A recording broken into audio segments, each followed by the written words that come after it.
evening, everyone.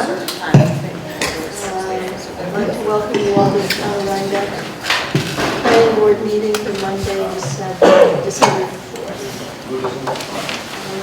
Thank you, everyone. Nice to see you all. We have a quorum. I think there is one change to the agenda this evening. Jim, you want to let everybody know what that is?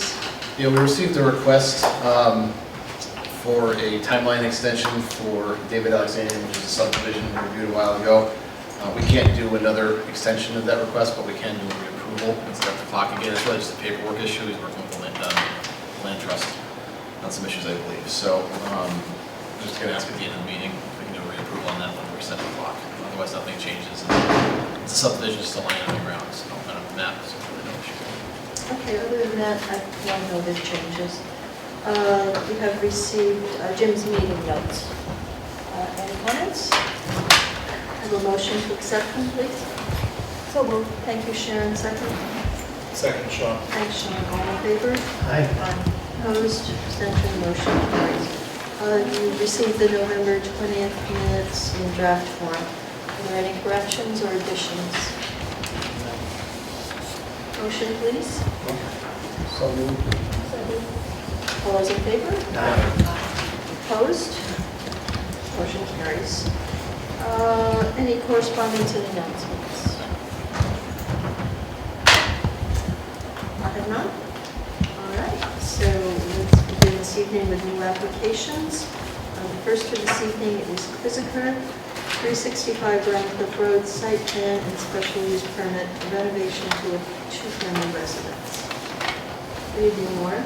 Good evening. I'm Warren Smith, architect representing the owners of this property on Wentworth Road. I'm admiring your new technology. Because you're getting just in time to lose one of your esteemed longtime members. So now we'll struggle through. So this is an existing rather modest house built in 1956. It's essentially a ranch, but the grade drops away in the back, so it has a walkout basement. It's only 1,600 square feet of the main floor and 540 square feet developed in the basement, and there's no plan to change the footprint or the overall size of the house. The plan is to, it's a very low ceiling house, it's right on the road as you can see here, very low ceiling house. The plan is to get a little more height on the main floor by raising the roof structure, so rebuilding the roof structure at greater height. But other than that, it's basically new windows, new siding, and a reconfigured interior. It will remain 3 bedrooms, 2 bedrooms in the first floor unit, and 1 bedroom in the lower unit. It's been a two-family since it was built, and that's pretty much the extent of it. So we're obviously refreshing the house, giving it a new look, and trying to improve its energy efficiency and general appearance there. It is outside the hamlet. It's once you've made the turn to go down toward the hamlet, but it's sort of in a stretch where there's some commercial uses opposite. There are the ruins of the Kit Beekman Hernandez homestead, but there's nothing sort of directly opposite, and there's no particular context in terms of a village street or anything like that for this residence. So the smaller windows in the front are reflecting the fact that it is right on the road, and obviously there's some privacy desired there. That's pretty much the substance of the application. Does that mean option 1? Is that what? That, that's a holdover from when we were showing the different options, but this is the approved option. Okay, so maybe you want option 1 to Yeah. go away? Right. That would make it a little less confusing. Right. Okay, Jim, do you have comments? Just a few. So Warren explained the location. I can bring up Google, or if anyone wants to see it. It is outside the hamlet, but it is still in the RCO, so it's kind of to extend out the northern extent there. We're looking at interior exterior changes, including raising the roof, obviously from what was there. At the pre-conference, we did discuss concerns about, and it's a little bit outside maybe the realm of the planning board, but not really, just some concerns about staging of material and vehicle parking, because it is very, very close to the road. Again, I can bring up the map, you'll see that, and we did have that discussion briefly. Warren's aware of that. So I just had a couple questions. One was about confirming the footprint of the house and that it wasn't going to be expanded at all. It seemed like, we talked about it before, when I looked at it, it seemed like it might be bigger. Maybe it's just because of the drive-in the garage area maybe, that's a Yeah, there's shed kind of a now. covered shed area at that side, and we're making it a little more formalized as a carport, but it's not actually expanding the footprint. Is the shed attached to the house? It is. Okay, so the footprint's the same. Right, the footprint is the same. And then the other one, it's on this one, you kind of show the driveway and the road, it just didn't look like the scale was quite right. I just want to make sure we're already proposing a driveway in front of the house that'll be parallel to the length of the road. No, right now, they do is pull off the road and kind of park in front of the house by actually creating a drive-in carport. That's the intent, to get vehicles there. This is really not the road, it's kind of where people park Just now. off the park. Okay, But so the intent is not to have parking all the way across the front. we're not looking at a formal driveway. across front. Correct, that's right. I guess my only other question, and Warren discussed this, is just, raising the roof line is going to create a larger massing for the house, obviously from the street, which is Vine Cove Road. And when you look at alongside the only house that's really close to it, which is adjacent to this, it will be quite a bit higher than what's there. There are the ones in Ranch as well. And also the water structure. And you get rid of the RCO. But that's really it. I think everything else, it's within the RCO, so it provides design flexibility. It's on the same footprint. And there's nothing uphill from this that would block any, won't be blocking any views, I should say. Yeah. By raising the roof here, there's nothing on the other side, it's all trees and farmland. That was really just a couple comments and clarifications. Planning board members? Questions, comments? You seem to be, are you also raising the height of the top plate in addition to changing the pitch of the roof? I don't think so, as long as it's satisfactory, we are. So it's going to be 8 foot, Yes, and then the pitch of the roof is going from what, about 4 to a, it might be right now like 5 and 12, and it's going to be, it's, yeah. and what materials are going to be selected for the roof? It's going to be asphalt as The roof opposed- is likely going to be asphalt shingles, right? And the siding is shown as most likely a hardy board, vertical hardy board, and then stone veneer in that center. And this shows a little bit of a grassy area. That's just conjectural, that because But there will be a planted area in front of the house. As we said, we're not going to make it all parking, which is kind of what is useful right now. Okay, so this isn't a margin that people pull off onto. It's actually like a drive. Well, right now, it sort of is like a wide shoulder that it's technically their property, but there's very Okay. little space, so it's kind of gravel. Uh-huh. And the thought is to get rid of that, you simply have to be able to pull into the carport, and there's enough depth behind the carport that another vehicle could be behind it outside the carport without being in the road. Okay, This is yeah. what we have.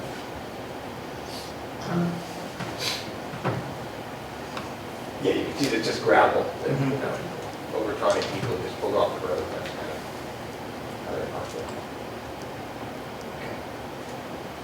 And where does the water from the roof go? Well, the water from the roof, as you see, there are gutters there, and they would go around. There's plenty of area behind for that to be absorbed. It's not rock behind the house.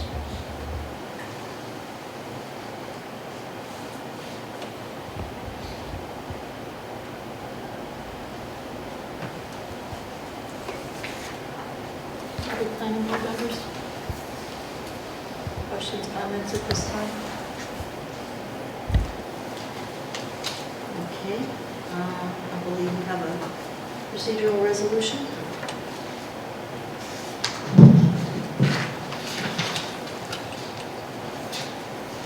Draft procedure resolution for the board's consideration tonight for Kuzikar LLC. Site plan approval special use permit under Town Code Chapter 125 within the RM1 zoning district and the RCO overlay. Accepting the application supporting documents is adequate for further review. Classifying the action as type 2 under seeker, for which coordinated environmental quality review is not required. Schedule the public hearing for January 2nd, 2024. We'll send this to the CAB for review, we'll send it to the WAC for review, it will go to HAPAC for review, Dutchess County Planning, and maybe 2 planning board members to do a site visit. Who would go? Dr. Doug? Sharon? No, Sharon. Okay. Sharon and Sean. Sharon, Sean. Sharon and Sean Hardy will go with you and do your thing. Okay, could I have a motion to accept the draft procedural resolution? So moved. Second. Thank Thank you. All those in favor? Aye.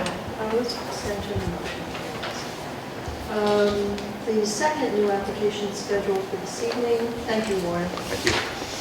was 12468 Court, Natal, 473 to 475 Inland Road, site plan and wetland permit for existing platforms in the wetland buffer. They are unable to be here this evening and asked to have this application rescheduled for December 18th. So may I have a motion to do such? So moved. Second? Not going to be one.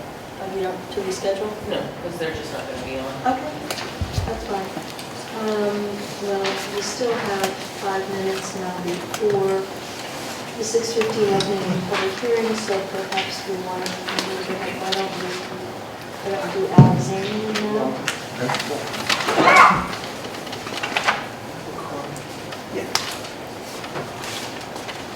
So, we received a request from David Alexanian, minor sub, actually, let me pull it. Let's see.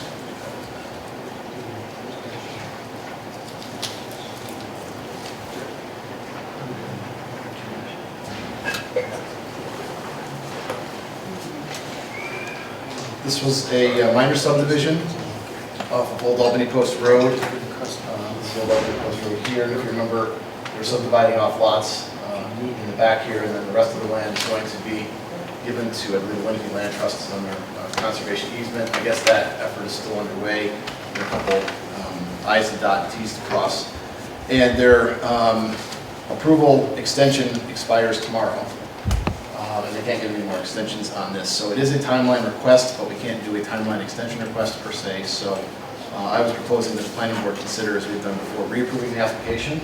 We'll reset the clock and provide the timeline needed to get the project done.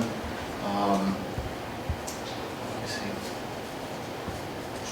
So when we did this originally, there was an approval resolution, there was a seeker resolution, none of that, nothing's changing on the plans. Again, it's a line on the map, so it really doesn't affect or impact anything. So I just asked for the board's consideration of reapproval of the prior subdivision resolution and seeker resolution. So moved. Second? Second. Anyone have any Just questions? a question. Is there, this is the hot lot about that, so it's for us to look at. Is there a chance to change the rules around this? Or To what? is there a chance to change the rules around this where we, because we have been running into this a little bit more. We'd have to change the zoning. There's some debate about that, but we'd have to change the zoning code, so it'd have to be written in the law. So the minimum time that we could even do that would be 2 months of town board reviews. They'd have to announce it, then they'd have to announce a public hearing, pass it, and then it has to go to the Department of State for approval, and it's not legal until the Department of State accepts it, so we'll be looking at several months. It's something we can consider doing and look at. But at the same time, Complex projects, it's just. yeah, at the same time, we don't want to provide never-ending extensions, because over time, if someone came back in and wanted a reapproval, things can change over a certain number of years or whatever. We're talking, a couple of months, it's not an issue, but it's something we can bring up for consideration, I think. Any other comments? All right, then I'll call the question. All those in favor? Do we have to poll the board since it's an active approval? I think we probably Yeah, should. probably it's a good idea. All right, Sharon? Aye. Michael? John? Aye. Evan? Aye. Craig? Aye. Louise? Aye. And I vote aye. Thank you. Mr. Alexander will be very happy. All right, we still have a couple minutes. Do you want to do Mr. Rizzo, which is a CBA referral?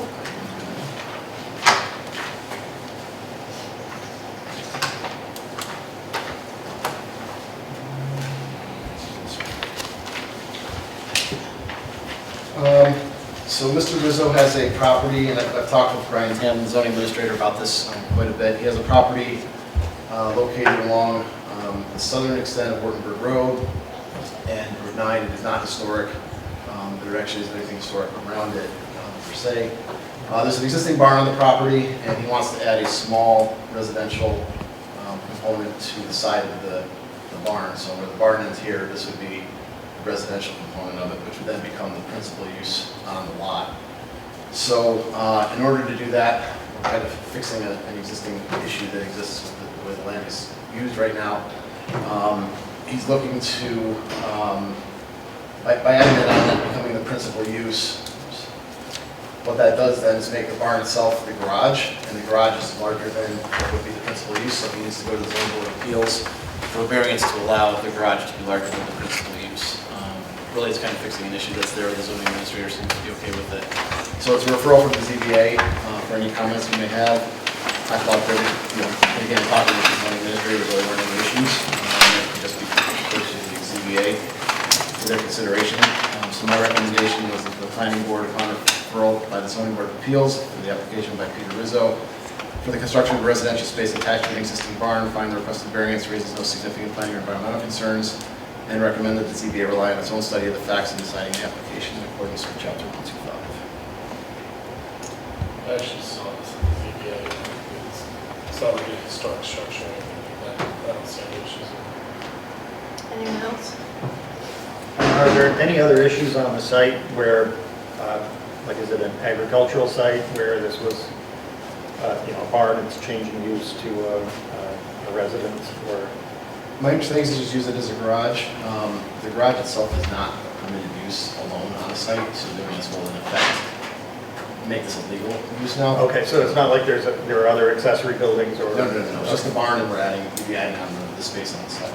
And the barn itself is fairly recent construction?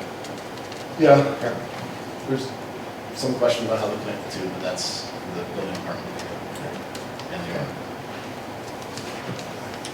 Anyone? Could we have a motion for the referral which is basically raises no issues and recommends the ZBA rely on its own study of the facts? So moved. Thank you. In a second. Second, Sean. All those in favor? Aye. Opposed? Abstentions? We're now moving the public hearing portion of this evening's meeting. First up is Darren Prinz and Kelly Swiss, Ackert Hook Road. I believe are they requesting to be continued? Yes, we didn't notice the public hearing. So, is anyone here? I don't believe anyone's here for this application, is there? Gretchen? No, okay. May we have a motion to continue the public hearing until the January 6th? Meeting at 6:15. Thank you, Louise. Second? Second. Edna? All those in favor? Aye. Opposed? Abstention? Next up, Eric Fixler, 496 Fortenberg Road, site plan review for the small awning over the door and the replacement of the second-story door with the window.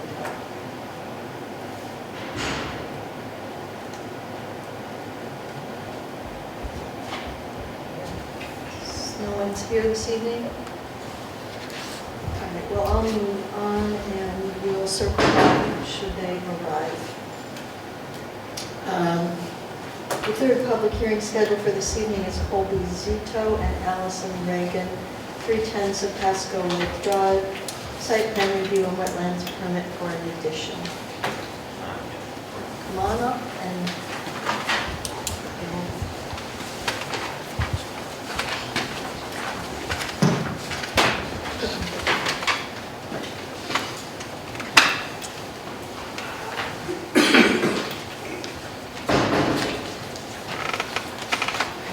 refresh our memory. Sure.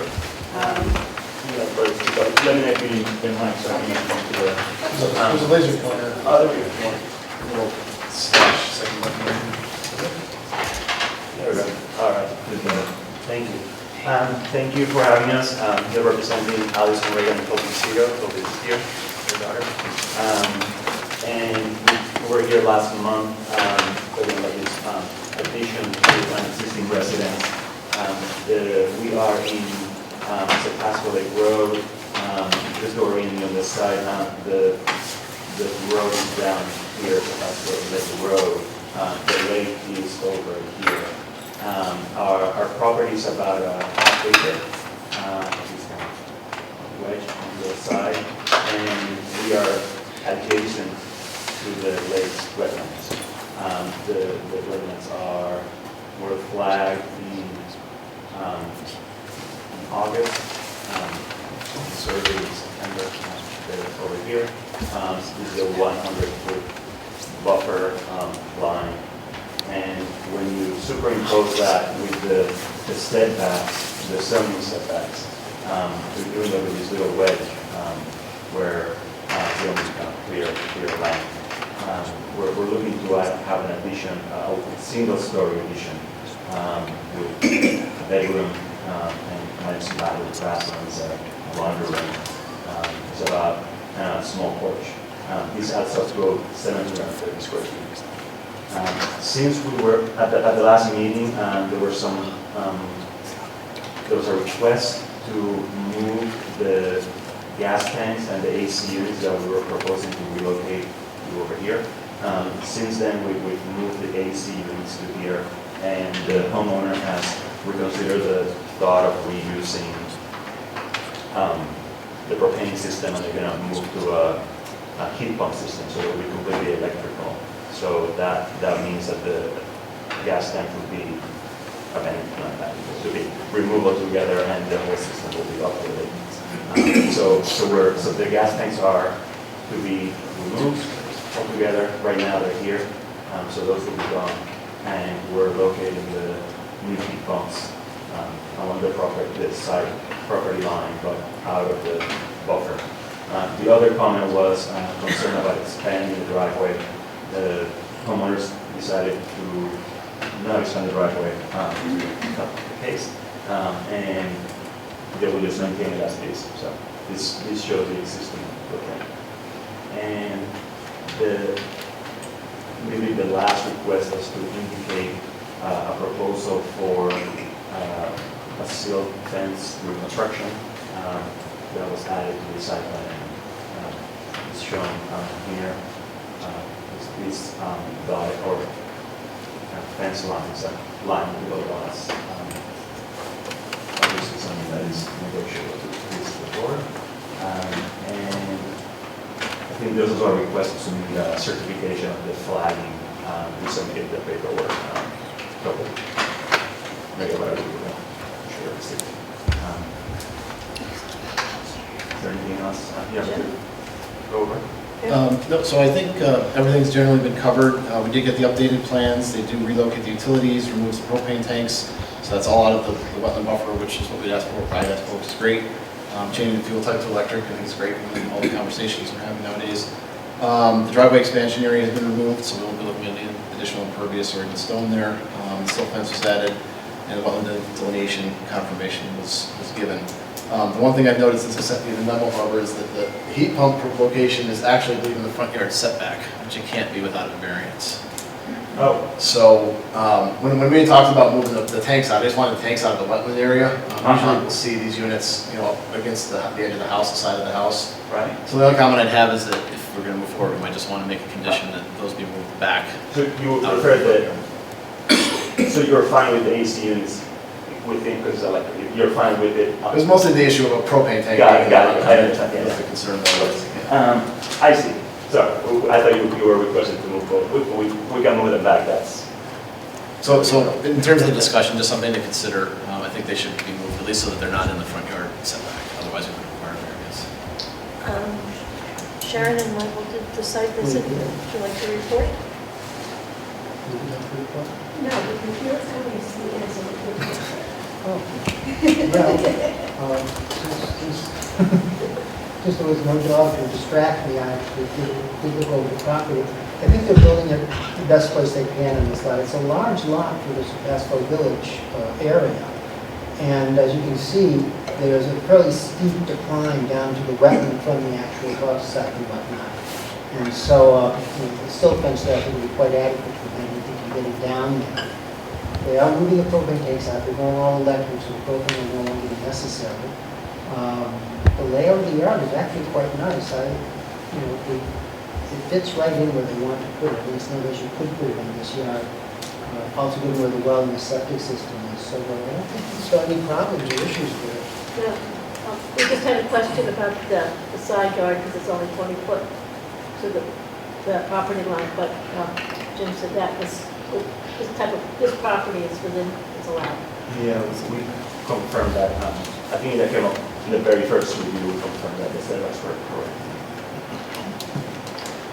So actually, if you move the heat pumps, they're gonna have to be within the building envelope. They have to be outside of the setbacks, even side yard, they have to be outside of that side yard and front yard. So that's actually inside the building envelope. Yeah, as long as they're in the building envelope, you don't need a variance. So where they go, again, that might be something for discussion. I misunderstood your, Yeah, probably, they would have been right at the edge of it, so, we can prove that.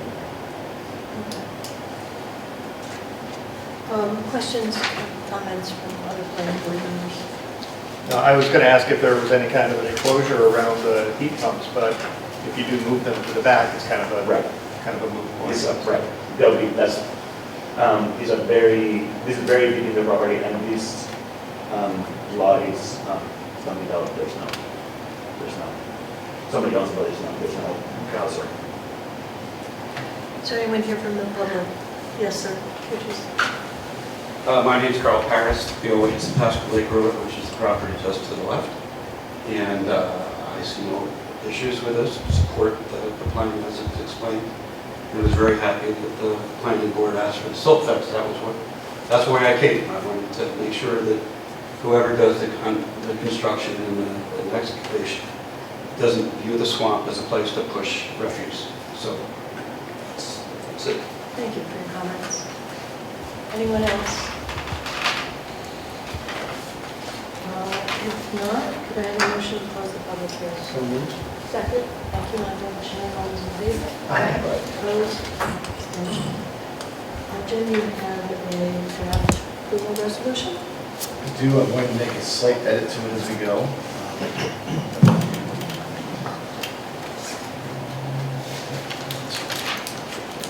Okay, the draft approval resolution for the board's consideration tonight for site plan, wetlands permit, Zito and Regan, under chapter 125 and chapter 120 for construction of an addition at 310 Pasco Lake Drive within the NIO zoning district, reaffirming the action as type 2 under seeker, for which coordinated environmental quality reviews is not necessary or precluded, based upon the submitted information, including reports from the planning board members on the site visit to the property, finding that the proposed work is consistent with the objectives and regulations of chapter 125 and 120. With respect to the application for the wetlands permit, finding the work and intended use consistent with the general standards for a wetland permit, set forth in chapter 120, and granting the wetland permit conditioned upon approval of site plan approval.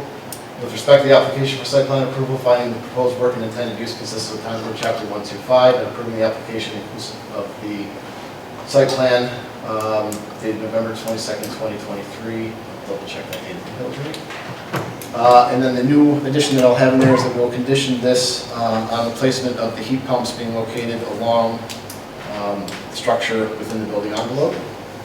And then authorize the planning board chair to stamp and sign the above cited site plan subject to the 3 items listed. I have a motion. So moved. Second? Thank you. I'll call for it, Louise. Aye. Craig? Aye. Evan? Aye. Sean? Aye. Michael? Aye. Sharon? Aye. I vote aye. Good luck with your project. Thank you very much. Next up is Mike's Tree Service, Route 9. Site plan review and use of the front office as a medical office. Good evening. Give me a second, Mark. Good evening, Seth Stickle with Mark Graminsky, DELSPC, here this evening to represent MRD Tree Services Inc. and the amended site plan application. Back in 2020, at the end, and through 2021, June, we were in front of this board for development of a 0.95 acre lot located on the west side of Route 9. Just across from Williams. The construction of that project has begun.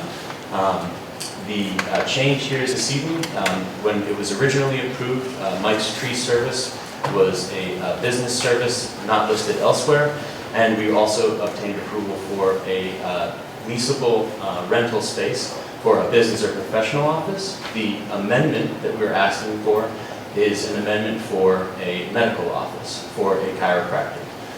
The use for Mike's Tree Service has remained consistent. He will have 5 employees that will utilize mostly the rear portion of the site, and the new chiropractic office medical use will utilize the front retail space with 1 chiropractor and approximately 10 to 12 clients per day. Since this is a public hearing, if you'd like me to go through kind of the general flow of the site plan, I could certainly do that. Or if you, however the board wishes to proceed, I could give a little more detail. I don't believe it representing any changes. I'll ask if there's anyone here from the public to comment on this application. If there is, we will certainly take the time to go through it. But if there is not, I'll ask my colleagues if they wish to have further explanation again or not. No one here. Okay. So, So there were a few more items, and we did receive the planner's notes. The planner's notes indicated that there was the pre-application meeting, and I just explained what that amendment use is. There was also just some discussion that the board was looking for a little bit of additional details on the signage for the chiropractic use. We've provided that and submitted that information. I think that is open for some discussion this evening from the board. Would like to do that. The parking requirements, as noted in the planners, will be satisfactory for the new use. And we did update the EAF and submitted that as well. We also had a site visit. I'm going to ask Jim to give us his comments and then I usually go through first. Right there, I'm sorry. So, as Seth said, nothing's really changed from the initial presentation that the board reviewed. The sign that was proposed for up front, the standalone sign, was approved by the board previously, obviously not knowing the text that would be on the lower part of the sign. That all meets code as far as I can tell. I see no issues with the proposal out here. The one place where something did come up that is new, and it's the only thing that's changed from the previous approval, was the idea of putting some directional signage on the side of the building, one showing where Mike's is and the other where the chiropractic office would be. The way that the code is written, the sign for Mike's would be legal, the sign for the chiropractic office would not be. It's supposed to be on the facade where the door is located, so that would require the chiropractic sign to be on the front of the building. Given where the parking is and all that, obviously it doesn't make any sense to me, but that's the way the code is written. It also, so that would require a variance to be located where it is. However, I did talk with the zoning administrator about this because I did think that if these are considered internal directional signs to essentially enhance motor safety, which we would argue also enhances pedestrian safety, which is a concern that we've voiced since kind of the beginning of this process with the previous approval, then the two signs would be permitted where they are because they're internal directional signage. So the zoning administrator and I both feel that they can be considered internal directional signage, and therefore they would be permitted. They're all within the size limit, so there's no issue with that. It's just the placement that was an issue within the code. That said, there have been some other discussions about the signs themselves, and so we can open it up for those. But that's kind of where we stand at the moment. It's really, in my opinion, is the discussion of the location of one of the signs and how it is. I have a question. If it was one sign with two directions on one sign, would it then be legal? The typeface has to be located where the door is, based on the way the code is written, which in this case doesn't make any sense. It's more for if you're in a bigger place where you've got, a door this way and a door that way, but these are. I'd like to start with the site visit and then we can progress to a conversation about the signs. Who did the site visit? And then you want to go first? Yeah, I certainly agree that the sign needs to be where it is, pointing to the medical office, because you're parking, on this side. Sean and I toured pretty much the entire property, inside and outside the building. That's a very nicely built building with radiant floor heat on both floors, upper and lower. The parking areas seem perfectly clear and adequate for the expected number of patients going to the medical office. And as they turn in, it will be completely clear where they are to park, because straight ahead will be a fence with double doors, which, indicates don't go back there. I had a question on whether or not it might be wise to have some kind of concrete bumper, something that separates or delineates the end of the parking area as you pull in. And the reason for that is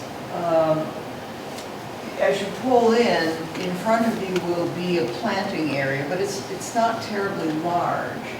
And at the end of the planting area, there is what, a 2 or 3 foot drop off that goes to the adjoining property.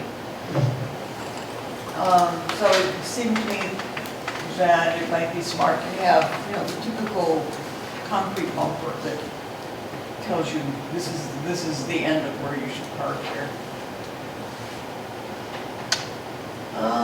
And at the time we were there were no lines indicating the areas for parking, but the plan is to draw those, right? It will be striped, yes. Yeah, It's striped now. It is striped now. it is. Yes, it is. And that's about all I had, Sean.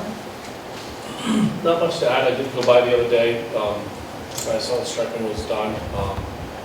I guess and then we did ask to see, just better understand the landscaping during that site visit, which we did see. And I would agree with that. It's one thing I also brought up is just potentially putting those little cement barriers so people don't go too far forward in that parking area. Or maybe rocks if it makes sense, or something just to hopefully prevent people from going into the neighbor's lot. Would be the only thing I would say. Other than that, I think it's a really well done job, and thank you for the report. Other planning board members? Are you going to have signs that say pines and spines? Or timber and limber? Something like that? Discussion creates. Okay. If I could just comment, just to add a little bit of context to from the site visit. And, I really wanted to show these signs because it did come up at the site visit. It was brought up as maybe you do need something indicating which way people should go once they park here. So this opens the discussion about how to use these. We didn't propose these originally, and I don't believe that Mike and Kelly really feel that they want them, but it does seem like it would make some sense to indicate which direction to go. Could you detail the door into Mike's part, actually detail the door itself with entrance here for Mike's Tree Service as opposed to a sign on the side of the building? I mean, those of us who looked at it feel that you've done, the building is such a handsome building, that the signs really detract from the look of it. I guess I think with only 2 uses, if people knew that the entrance to your part of the building was through that door, is the second one really necessary at all? Or do people just figure out that it's not there, but there? Yeah, it just seemed we needed something to indicate that. And I think we're very much open to suggestions, and then we'll, obviously propose something. I think whether you'd like them to be over the door, just something small over the door, or something detailed on the door that just indicates Mike's Tree Service entrance only, and maybe an arrow for the chiropractor. We are getting into building signage and lettering, and we do know how restrictive the signage code is. So we obviously have to work with that. Our intention was these would be directional signs. The 2 square foot is the maximum. These are both 2 square feet, so they do comply with that directional code. So I think we're flexible on, looking for some input from you on what you think might be most attractive to work with. And then just the other point would be to address, what would be curb stops or typically curb. Our previous application didn't propose curb stops or curb at the end of the parking area. Striped, it may be better delineated. You do have a slight rise and mounding area in the landscaping, and there are 3 light pole bases and light poles that will be in that area as well. So I think it would be, the preference for Mike's potentially to omit those. However, if the board requires them, curb stops, which are the concrete curbs at the end, would probably be the easiest to retrofit as opposed to pouring additional curbing, which takes a lot of disturbance from an already planted area. It's already been landscaped out. There was also just a little more discussion about landscaping along the fence side, which would be be to the south or left of this picture. That is where the Central Hudson electrical meter comes in there. And what I just wanted to reinforce for Edna is that we do actually show some pretty significant plantings in that area, and it will be screened, quite well, I think, from that. It's not behind the fence; it's kind of between the fence and the evergreens and the low bushes that you see there. So really, those were all the things. Just adding a little more context. So I think maybe some direction from the board regarding what type of signage you think might be good would be excellent for us. Then we can propose it back to you. I think we'd like to not have a variance application. That's important to us. We also will request that this public hearing be extended to an indefinite date so that we can work through the health department, because we do need health department approval. And as I understand, from our last meeting, that there was a consideration for conditional. You guys would prefer that we have that approval before you make your determination.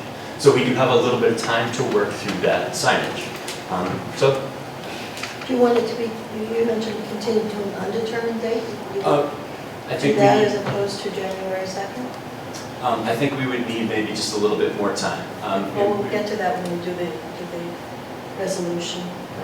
Thoughts from planning I board? like the idea of the Mike's door. I don't know if you guys are open to that, because that's leading to those stairs that goes upstairs, is that right? It makes sense maybe just doing that for a sign and then having a single sign just pointing to the front. I don't know if you agree with that, but I do think you need that delineation coming. Yeah, when you're in the parking lot, it's not apparent that you go essentially around the corner to the big front door to go to the medical office. But if there is something on the door of the entrance to Mike's Trees, and then there is a separate sign directional, I think color makes a huge difference. You don't want this white thing. I mean, it could be a subtle. Is there, between the sidewalk and the facade of the building, is there a grassy area or anything? Or is it just? No. There is a handicap access there. The handicap parking space is actually located directly across from the So sidewalk. the sidewalk's Goes right into the front adjacent to door. the foundation? Yes. Now, I was going toward, was there a way to, put a sign in the ground there that Right. wasn't, just in your face? So if the board and Brian, the zoning administrator, would be open to it, non-illuminated secondary window signs communicating accessory information such as hours of operation, in or out signs, and totaling no more than 1 square foot in size are permitted. They're actually exempt, which means they don't require a sign permit at all. So if you want to go down to 1 square foot, you can put one in Mike's that says, Mike's Tree here, and the other window that's up front, I believe, is in the chiropractic area. You could put a sticker in that window. No, that doesn't help. When you're That says in the parking access area, here. you need to know to go there. Well, I think he's saying there's a window there. Right, so what I'm saying is, it's one option to consider, is that accessory window would be exempt. So if Mike put something here that said Mike's, and in this window, we could fit something in that said, chiropractic, I believe, we'd have to work on it, it'd have to be 1 square foot, but we have a little time for waiting anyway. You could do that, and they'd be exempt, it wouldn't require a planning board review or zoning administrator approval. We have to talk to Brian about that, but I think that would be an option too. It changes a little bit, but it allows both uses to kind of say, Mike's entered here, and the other one could say chiropractic enters in later. But they could have one sign still without, Well, they could do both. Mike's is permitted right now, by Right. code. Unfortunately, the chiropractic one, the way the code's written, has to be on the front of the building. And if you put it there, it goes to the end, you can see it anyway. So that would require variance. but if Mike's was on the door, would the chiropractic be where Mike's is? Just pointing the other way? No, just specific to that one sign. Each use Okay. has Just because of where it's requirements. located. Goes to the use. So there are a couple options. I don't think you have to get a variance, it's something to discuss. What Brian wants to do, and let's squeeze in more. Think works. There was only one other alternative that I thought of. If you just zoom out a little bit, Jim, to the main sign, possibly just putting an indicator as you pull in that, on the Rhinebeck Sport spine, that maybe has an arrow in the direction of the front door. And then as you pull in, you would see that, the chiropractor is here on the left. I'm not sure, that doesn't help once you get into the parking space, but maybe we could also do the windows. So it's just something I wanted to fully discuss. Yeah, I'm just speaking for myself, and when I'm pulling in off the highway into something, I'm not gonna be looking at the sign. I'm Okay. gonna be looking at where I'm gonna park. Okay. And I think, you know, the point that I'm hearing from Sean and Ed is it's really important, when you get out of your vehicle and turn around, to have clear direction at that point. So, Which is why the sign, the requirements of the code really don't make sense to put on front of the building. You don't see it when you get out of your car, so I agree. It's unfortunate, but Is that front sign between the building and, like, is the passage to the front door between the building and that front sign? Yes. It's right, So the can you- passage is just on. Put something on the back of the sign that says chiropractic office, so you walk up to the building, it's like, which door? Oh, okay, The maximum size of a freestanding sign is 12 square feet. This And is that covers 4 both by sides. 3, and you know, to try to get something that's actually legible in a 45-mile-an-hour zone, which Route 9 is there, and you need a little bit of a size on the sign. I mean, it's only needed once, right? And that's the other side of it, like, well, I also think there's opportunities. I assume, I shouldn't be assuming, but I assume you're booking your clients, you know, and if they come back more than once, they're gonna figure out where the door is. Do you have a website? No, Okay. No, I was just looking for opportunities that you can share the information with clients coming in as to our entrance is on the front of the building. You know, I think first time, yeah, but, you know, if you're rebooking or whatever, I think maybe we're spending more time talking about a problem that is, I think it is important, just Oh, I because we think want to it's keep people out important, of yeah. the path of potential trucks in the Yeah. community, because that's the only concern that we could have. And I like the idea of the door and the window, because it's really replaceable, it's really easy to remove, it's really inexpensive, I think there's a lot of advantages if that's possible. I agree. I think that's probably where we're leaning now. It just seems to make sense. It puts it in the right location. It's the right, we can make it the right size, and we can move forward. So I think that as long as that's acceptable, and then if you think that would work, kind of just moving these two into the window space isn't necessarily as, on the side of the facade. yeah, I think everybody in general agreement with that? Okay, anything else from planning? Anyone here from the public? All right, then, would you want to go to the first February meeting? You're looking for a little more time? Do you want to? If you'd like to schedule this in January, we could possibly request an adjournment at the right time, but I think we're going to need a little bit more time. The well requires, certain testing for public water supply. It's a bit of a process, so we have to make sure we have all that stuff ready. If you go undetermined, you're going to have to renotice. So we'd like to extend them to the 3rd, if that's possible, February. Is that February 5th? 5th. All right, could I have a motion to continue the public hearing until February 5th? So moved. Second. All those in favor? Opposed? Abstentions? Thank you. Signage updates. Thank you so much. Thank you. Appreciate it. Let me see. So I think we'll continue with Jeffrey Valenti. This is 6830 Route 9. Site plan review change of use to dental office.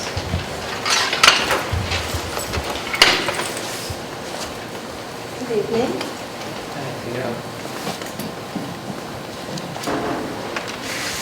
Good evening, Kristen Rizzoletti with Light Engineering.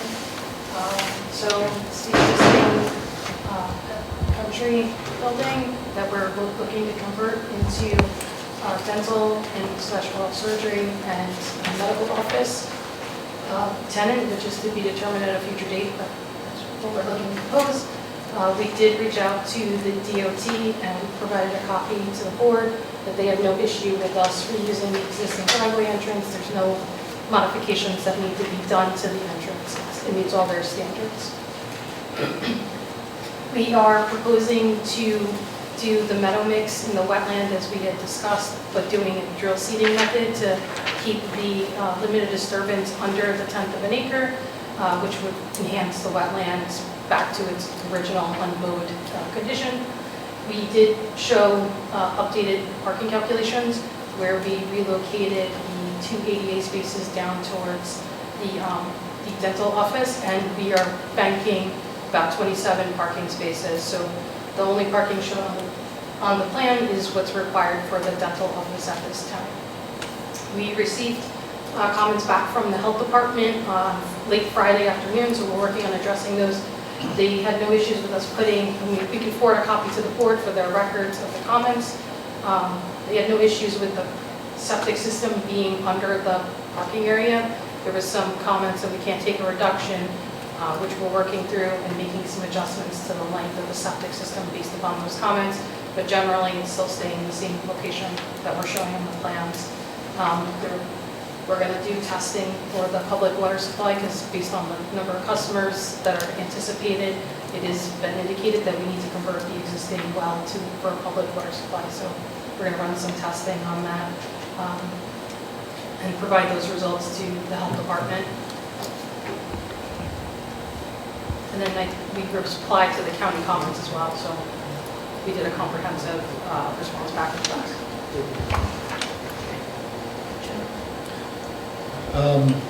So, most of the comments were addressed the first time around. I think we're in pretty good shape, obviously still waiting on, you have DOT approval? Yes, we Okay, so we'd like the letter, on that, obviously, for the files. Yeah, I forwarded to Gretchen. We're proposing banked parking, which I think is great, no reason to put it in until it's necessary, until you're sure that it's needed. So I like that idea, I promote that kind of idea, no reason to pay something if we don't have to. The only remaining concern I have, or issue that I have, is related to the sign. I didn't see a lot of detail on the sign, and if the sign is going to remain in the planning board packet for review and approval, it needs to make sure that it goes to the zoning administrator as an official sign application. Have you submitted anything to? No, we haven't submitted, but we can make a submission. I mean, we do have a detail on there. Right, and so I took a look at it, and the way you have the sign set up, I said it was going to be a double-sided sign. Yes. Yeah, it's going to be way over the sign permits. This is what I said from the very get-go. The sign code is very, very strict in the town, which we were just talking about. If you do this as a double-sided sign, you're going to be well over the permitted maximum for square footage of the sign, so you either have to go to ZBA for variance, which some applicants do, or you have to reduce the size of the signs. I can give you the details on that, as part of my memo. I think since we're going to continue it tonight, I don't think to spend a ton of time on it, but we're going to need the details on exactly, the lettering that you can put on there, what it's going to look like, the exact sizes of the sign. I estimated some of that using a ruler on my computer screen, which is not the best way to do it, but it's definitely going to be over. So take a look at that, and then you don't have to have the sign on here now. I mean, you can come back later, but it probably is best to do it all at once if you can. So take a look at it, give us some sign specs, give it to the zoning administrator, and roll it all through at the same time. Okay. I believe a second site visit was conducted. It was. Would you like to Sharon and I report? did that.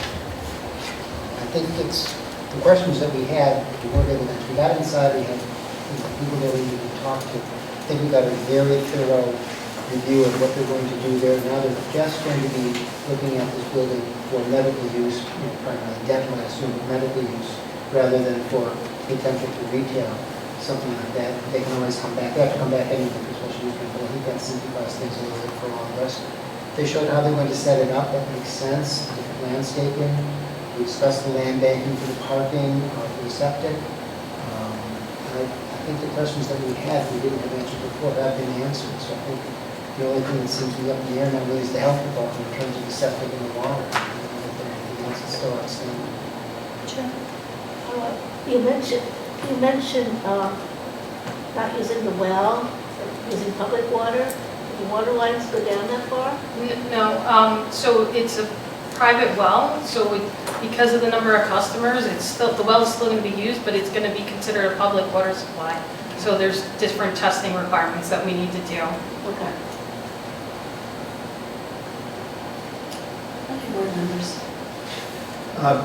Was there any thought given to connecting this with the development next door, like the garden homes, where there are 40 families, like somebody wanted to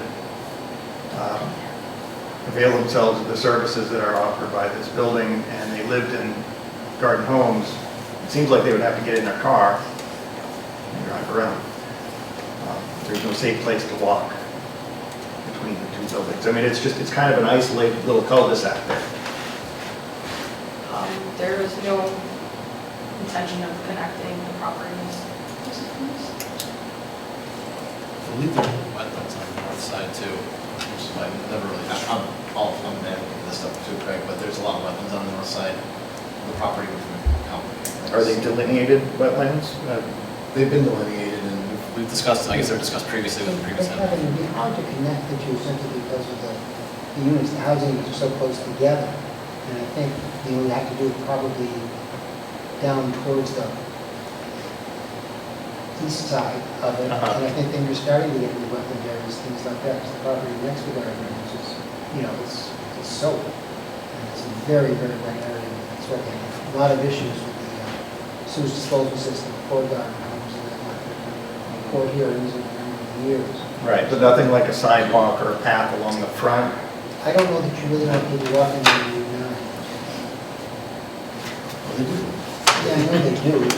Yeah, but we would not be wanting to encourage. I don't know, I find it kind of frustrating that we're not able to connect our communities in ways Yeah. that don't require people to get in their cars. And I think it's absurd that if you live in Garden Homes and you want to have oral surgery right next door, you pretty much have to drive. And I think that's a poor direction for the town to take. It could be, but when you think about where the two manufactured homes are, close to Route 9, there's really not a lot of room there to put a safe walking. And they are definitely overbuilt for, There's no question. and they're even not entirely on. No, they're not. So some of them are on other people's property. So, yeah, it's a problem. I understand. Well, thank you for the reminder to all of us here that we need to be more cognizant of that going forward. I do think in this situation, we're a little far along in this to bring it back into the design. Anyone else? Is anyone here from the public wishing to comment on this application? I have something to say. I'm the owner of Pet Country. And we- And I would like to we say would ask you to come up that and- no one has ever walked from the garden trailer park to our property because there's a fence that's on their property, on the garden property, and they really can't go past there. Now, there has been people walking in the backwoods, the back entrance, just for... So they find their own way. Yes, yes. It's much safer to come through the back than by the highway, if they do that at all.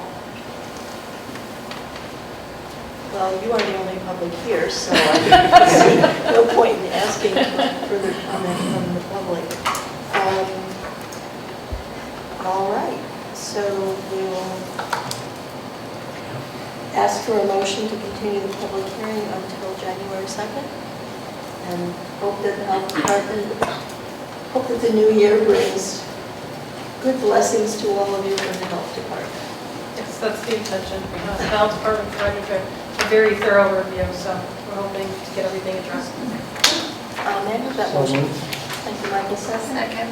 All those in favor? Aye. Opposed, abstention, motion carries. Thank you very much.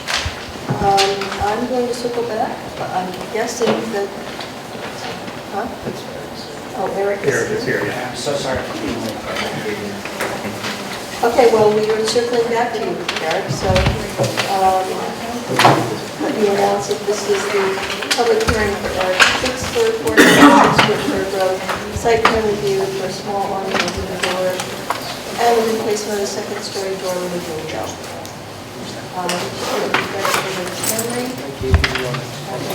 So again, remove the deck, replacing it with that small awning over the front door, replacing the door to the front of the deck with a window. We had a site visit, we had a public hearing here before. I was at zoning board last month, so I think we're, actually, honestly, I don't remember why we have a second hearing tonight, but I'm sure that. Well, because you had not yet been before the zoning Okay. board of appeals. It's my understanding that there's anticipation of an approval from the zoning board of appeals on Wednesday. That's my understanding. When? I think they said it could go. There's too many dates. The 20th. Yeah. The 20th. All right, we could very well be in a position tonight to approve this application conditional upon an approval from the zoning board of appeals. unless someone I would be sees. in favor of that. Would you make that motion? I'll make that I motion. will second that motion. The only thing I like to say, it's every time, is that if we do this approval and the ZBA for some reason does not grant you approval, you have to come back before the planning board. So it's a I'm trick. ready to come back. The Well, we ZBA can was- continue it if you'd like. the ZBA was quite positive Yeah. at their last. Yeah, You're I felt, gonna read the resolution up in that case. yeah, I We would just defer want to be Gretchen on the and record, Sean, we just but- want to be on the record and ensure that you understand the risk that you are taking. So that in the future, if something were to happen, you don't say, you never told me. I understand. We tell them to start. Yeah, we don't want people to start over, we don't want to start over. So I think I had a motion Motion And a second. and a second. and a second.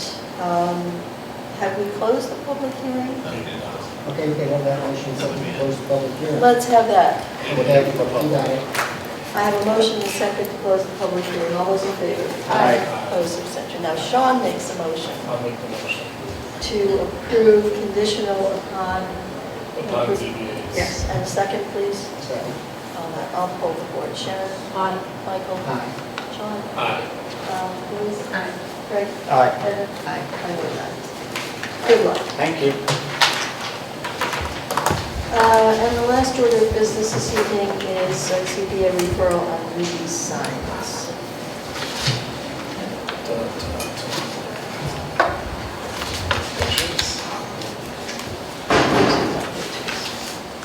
These are the pictures I have.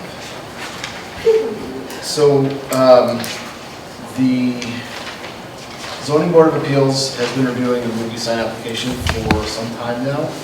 If you remember, this referral is actually a continuation of the referral that was previously provided by the planning board for July 18th, 2022.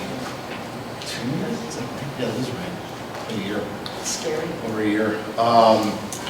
Following that meeting, we did provide a bunch of notes to the ZBA regarding the recommendation about how Ruby's had received approval for phase one. And at that time, we noted the signage didn't meet the requirements, and the applicant agreed to remove it, and then would go to the ZBA. They presented the signage plan to the board at the June 6th meeting that year, and acknowledged that a significant number of variances be requested. Provided a lengthy response back to the ZBA, raising concerns about, the fact that essentially the entire sign package needed the ZBA approval to be done, and that it didn't meet the code. Since that initial submission, the applicant has been working with the ZBA on the proposal. The project does still require approval by the planning board, and the planning board public hearing for the project will be scheduled or rescheduled once the ZBA moves forward. However, since all the proposed elements are subject to ZBA approval, the remaining element for the planning board really is just to review it to ensure the plan meets the site plan submission requirements and the plans submitted to the board are consistent with the ZBA decision. As in this case, the ZBA decision actually binds the applicant and the planning board to what is permitted to be done on the site, because essentially every sign needs a variance, and once the ZBA makes a decision on the variance, that's that. So it's kind of, the planning board will just review it for site plan. But not what the signs look like, just the signs, right? No, once the ZBA approves the signs, they're approved.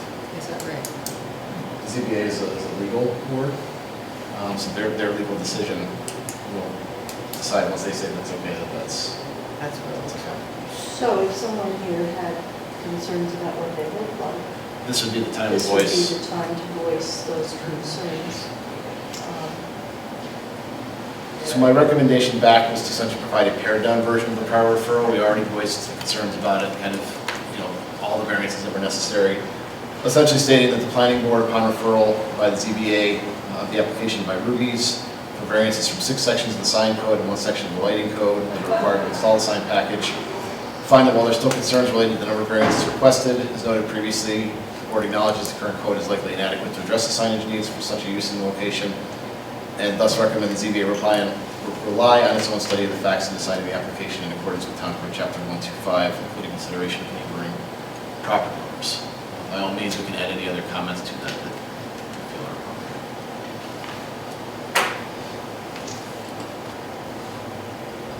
I feel with the amount of development that's going back there, I think the size of the sign is fortunately or unfortunately needed to give people really clear direction. I'm assuming the other signs, like the express service, those are all building mounted? Yes. And those are directional, so people know where to go. It's, you know, I'd say the nice factor is most of those are so far off the road, we're never gonna see them. This is the one that if you saw the wood frame up on the road for a while, that they were working on a lot of. Do you know the material? It almost looks like unfortunately, I haven't seen this before. Stainless steel. Like a stainless steel, and those are probably raised letters if I would. It's a metal casting. Yeah. Masonry base. With the light over the top shaft. Yeah. So it's not entirely lit, which is good because it can't. Can't be, yeah. I don't think they could go with a smaller sign with everything all out. Yeah. You're very busy back there. Well, you know, certainly when you look at it like this, it feels a bit overwhelming, but when you realize how far these are going to be apart from each other, you know, within the circulation system, there's going to be some wayfinding that has to take place to move around within that property, so. And that sign that's on the front is quite a bit smaller than the old variegated rule. I'm actually kind of surprised, you know, because so many of these franchises have such strict requirements. It's amazing that Ruby's can be bigger than any of the other individual. Oh, because there's, Yeah, I mean, Ruby's stands out, and then you get down to Jeep. So I'm surprised that they don't have something that is a requirement, but, So I guess I'm in favor of what you had mentioned, Jim. yeah. I would agree. I think it's as clean and simple as it can be for the amount of activity. I mean, I'm more concerned with what we see on the road. I'm mostly concerned, the rest just has to be there to move people around. But I think given all the activities, the sign by the road is probably as clean and clear as we can get. And it does appear that the signage, total signage package that they're proposing is still less than what was on the site. Or maybe what was on the site previously. All right, yeah. I'm good with that. So Jim, you're recommending, Essentially stating that the board has, I can read it again, finds that while there's still concerns related to the number of variances requested, as noted previously, we acknowledge the current code is likely inadequate to address the signage needs for such a use in this location. Therefore, recommend the ZBA rely upon its own study of the facts in deciding the application in accordance with Chapter 125, including the consideration of neighboring property, of course. who would like to make that motion? So moved. Second. Sharon and Sean, motion and second, all those in favor? Aye. Opposed, abstentions, motion carries. I see nothing else on my agenda. So, thank you. Second? Second. All those in favor? Aye. Opposed, abstentions? Thank you.